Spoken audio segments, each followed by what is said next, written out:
একবার এক দরিদ্র লোক ভীষণ ক্ষুধার্ত অবস্থায় আল্লাহর রহমতে 3টা রুটি পেল।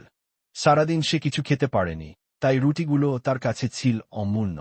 লোকটি যখন প্রথম রুটি খেতে বসল, ঠিক তখন দরজায় কড়া নাড়ার শব্দ হল।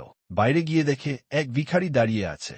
ভিখারি বল, আমি বহুক্ষণ ধরে না খেয়ে আছি, কিছু খাবার পেলে বেঁচে যাই। লোকটিরও ক্ষুধা লাগছিল, তবুও সে মনে করল, আমিও ক্ষুধার্ত, কিন্তু এ ভিখারিও আল্লাহর বান্দা। আল্লাহর নামে আমি প্রথম রুটিটা তাকে দিয়ে দিই। দ্বিতীয় রুটি হাতে নিতেই আবার দরজায় কড়া নাড়ল এক অসহায় বৃদ্ধা। তিনি বললেন, বেটা, সারাদিন ধরে কিছু খায়নি। লোকটি কোনো দ্বিধা না করে দ্বিতীয় রুটিটাও বৃদ্ধাকে দিয়ে দিল। এখন তার হাতে ছিল শেষ রুটি। সে চাইল অন্তত এটুকু নিজে খাবে, কিন্তু হঠাৎ আবার দরজায় দাঁড়িয়ে গেল এক ক্ষুধার্ত শিশু। শিশুটির চোখে ছিল অশ্রু আর মুখে হাহাকার। লোকটির ভীষণ ক্ষুধা থাকা সত্ত্বেও সে শেষ রুটিটাও শিশুটিকে দিয়ে দিল। রাতে ঘুমাতে গেল সে, ক্ষুধায় শরীর কাহিল হয়েছিল। ঘুমিয়ে পড়তেই স্বপ্নে দেখল একটা দাড়িপাল্লায় 3টা রুটি রাখা, আর অন্য পাশে বিশাল জান্নাত।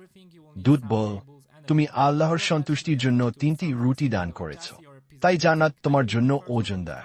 আল্লাহর রাস্তায় সামান্য দানও কখনো বৃথা যায় না। প্রকৃত ঈমানদার সেই, যে নিজের প্রয়োজন থাকা সত্ত্বেও অন্যের জন্য ত্যাগ করে।